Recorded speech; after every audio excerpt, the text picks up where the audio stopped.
G'day, here's 3 pieces of Koroit Boulder Opal from central Queensland. The rules in millimetres. The material is wetted to help show the colours and patterns in the stone. Going a bit closer.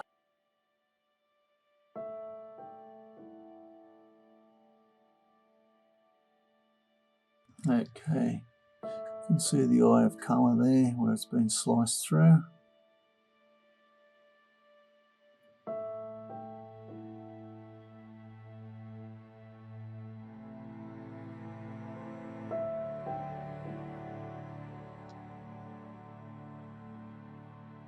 Nice patterns and colours in this piece.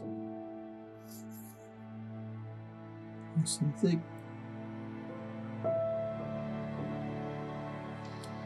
This piece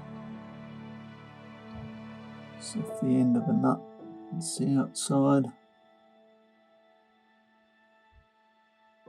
If I were you, I'd grind this down this way because that's where the colour tends to be, is on the edge. Radiates out.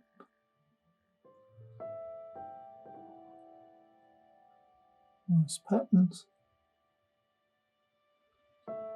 Anyway, that's what they are. Not priced very high. I hope you've enjoyed. Cheers.